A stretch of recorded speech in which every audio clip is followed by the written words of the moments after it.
process of these sculptures starts by collecting. When it gets warm enough, this is like the best time of the year. In the summer, I can collect like a little fucking squirrel. And then in the winter, I have the reserve. On the days that are the best, it's literally just wandering, looking for what strikes my eye as beautiful. You know, if I'm having a day where I feel very grateful for being there, my eyes tend to open a lot wider. It's the,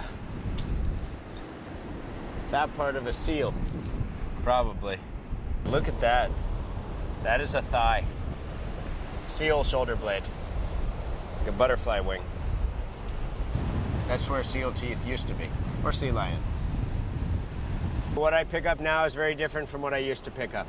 The ocean salt wood tends to stay like very dried out and very hard, and what's left is the hardest part of the wood, and the like pointless part of the wood get knocked off by the waves, and so what you're left with is like the real wood underneath the filler wood that just kind of takes up space on the outside.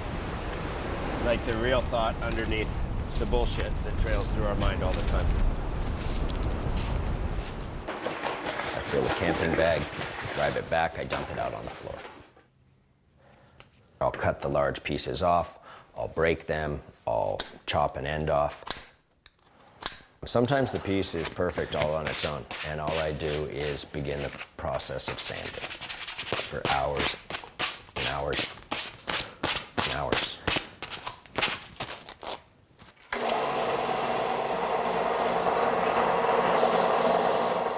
He is the most meticulous, precise technician of any artist that I've ever been able to work with. I've literally walked in on him at noon and seen him sanding a piece of wood and burnishing it and doing whatever, and then come back 4 hours later and he's still working on that same piece. It can take between 1 and 4 hours to sand each piece, hundreds of pieces being put together. It takes quite a while. All those other pieces are working towards things like this. This one here took about 10 months from beginning to end. How the final piece looks is almost impossible to determine. Each added bit of material, as it builds on the previous ones, it will kind of determine where it's going to go.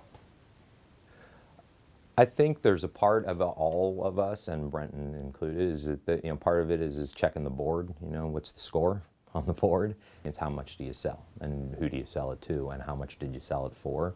But I don't think it's it's definitely not the driving factor for the work that he does, because let's get real. Even if he sold that man for $20,000, probably making a nickel an hour.